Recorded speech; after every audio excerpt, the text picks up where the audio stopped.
بسم اللہ الرحمن الرحیم۔ السلام علیکم۔ امید کرتی ہوں کہ آپ سب خیریت سے ہوں گے۔ ویلکم ہے آپ سب کا انابیہ وائس چینل پر۔ بانو قدسیہ کہتی ہیں کہ غیرت مند مرد مر تو سکتا ہے لیکن اپنے دل میں دو عورتوں کو جگہ نہیں دے سکتا۔ کچھ لوگ اکیلے ہو جانے کے خوف سے ساری زندگی بے قدر لوگوں کے ساتھ بندھے رہتے ہیں۔ نامحرم اگر جلتے کوئلوں پر بھی چل کر کہے نہ کہ میں تم سے محبت کرتا ہوں تو اس کی بات پر یقین مت کرنا، یہ صرف دھوکہ ہے۔ اپنے ذہنی سکون کے لیے کچھ لوگوں کو نظر انداز کرنا آپ کی کمزوری نہیں، عقل مندی ہے۔ میں نے زندگی میں دو لوگوں کو ہمیشہ پریشان دیکھا ہے، ایک مخلص اور دوسرا وفادار، مگر منافق کو ہر جگہ پہ فٹ پایا ہے۔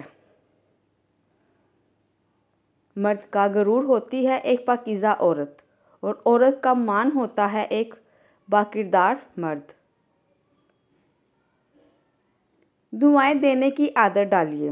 کسی کے ساتھ فون پر بات کریں تو دعا دیں، کوئی آپ کو تحفہ دے تو دعا دیں، کوئی آپ کا کام کر دے تو دعا دیں، کسی کے پاس کوئی نعمت دیکھیں تو دعا دیں، لوگوں کے لیے غائبانہ دعا کریں۔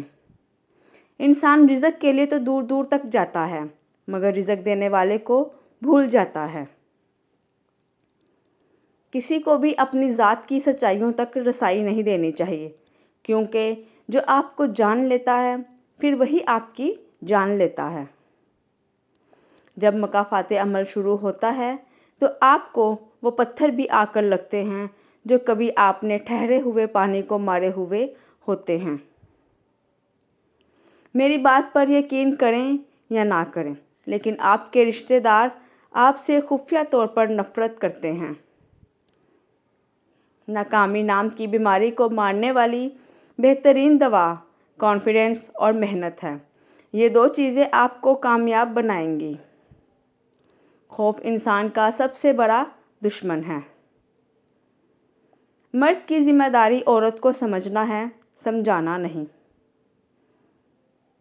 نکاح کے بغیر محبت صرف ڈرامہ ہوتی ہے جو محدود مدت کے بعد ختم ہو جاتی، لیکن آپ اس سے چاہ کر بھی خود کو نہیں نکال پاتے۔ نفرت سے آسان کوئی چیز نہیں، لیکن محبت کے لیے ایک عظیم روح کی ضرورت ہوتی ہے۔ کسی کی بے وفائی پر یقین آ جائے تو انسان اندر سے جڑنے لگتا ہے۔ زندگی میں کسی کے لیے بھی آنسو مت بہانا، کیونکہ وہ آپ کے آنسوؤں کے قابل نہیں ہوگا، اور جو اس قابل ہوگا وہ آپ کو رونے نہیں دے گا۔ کسی کو اپنی محبت میں تڑپانا چاہتے ہو تو یہ ایک کام کرو، وہ آپ کے پیچھے پاگلوں کی طرح بھاگے گا۔ آپ کچھ دنوں کے لیے مسلسل یا عزیز کا ورد کرنا شروع کر دو، وہ شخص آپ کو چاہنے لگے گا۔ کوئی بھی شخص دو وجوہات کی بنا پر آپ کے دماغ سے نہیں نکل پاتا۔ نمبر 1، یا تو اس شخص نے آپ کو بہت تکلیف دی ہے۔ نمبر 2، اگر کوئی شخص آپ کے دماغ سے نہیں نکل پا رہا تو کہیں نہ کہیں آپ بھی اس کے دماغ میں موجود ہو۔ مزید ویڈیوز کے لیے چینل کو سبسکرائب کر دیں۔